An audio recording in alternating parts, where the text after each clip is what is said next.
Well, the other big question, of course, is that is North Korea ready to denuclearize? Well, the intelligence community in Washington does not believe so. In an interview to Fox News, the director of U.S. Defense Intelligence Agency, Lieutenant General Robert Ashley said, and I quote here, "We still continue to assess within the intelligence community that Kim Jong-un is not ready to denuclearize," unquote. This sense of pessimism does not come as a surprise. Remember that between North Korea and the U.S. have gone south. The ties between these countries, in fact, talks also failed in the Hanoi summit. U.S. President Donald Trump and North Korean leader Kim Jong-un could not arrive at a consensus when they met in February this year. Trump wanted denuclearization of the Korean peninsula and Kim wanted relief from sanctions. Now, neither of the two leaders were ready to budge.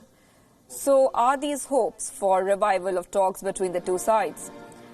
Well, it appears so. Trump will be traveling to South Korea after the G20 summit in Japan. Talks on North Korea will be on the agenda.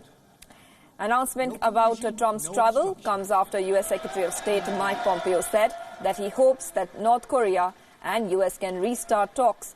Pompeo added that a letter sent to Kim by Trump should help in revival talks. The U.S. president, however, will not be meeting Kim Jong-un during his visit to Seoul.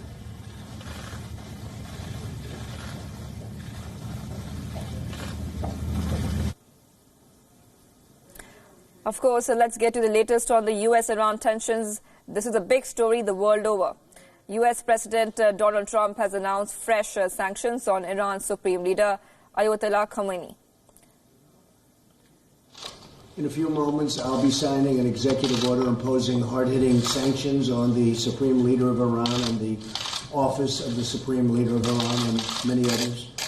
Today's action follows a series of aggressive behaviors by the Iranian regime in recent weeks, including shooting down of U.S. drones. You shot down the drone. I guess everyone saw that one. The U.S. will also impose sanctions on Iran Foreign Minister Javad Zarif next week. Trump reiterated that he is not seeking a war with Iran, but added that Tehran could never have nuclear weapons. Sanctions imposed through the executive order that I'm about to sign will deny the Supreme Leader and the Supreme Leader's office and those closely affiliated with him and the office access to key financial resources and support.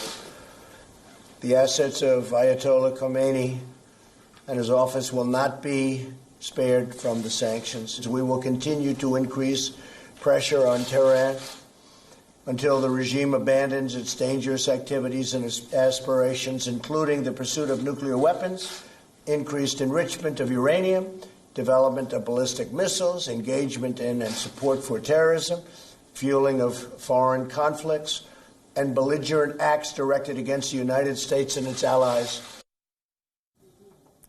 Trump's new sanctions come on the heels of a diplomatic offensive led by the U.S. and its allies. In a statement released by the U.S. Secretary of State Mike Pompeo, the U.S., UAE, Britain and Saudi Arabia jointly called for diplomatic solution on Iran. The statement said, and I quote here, "Iran should halt further actions which threaten regional stability."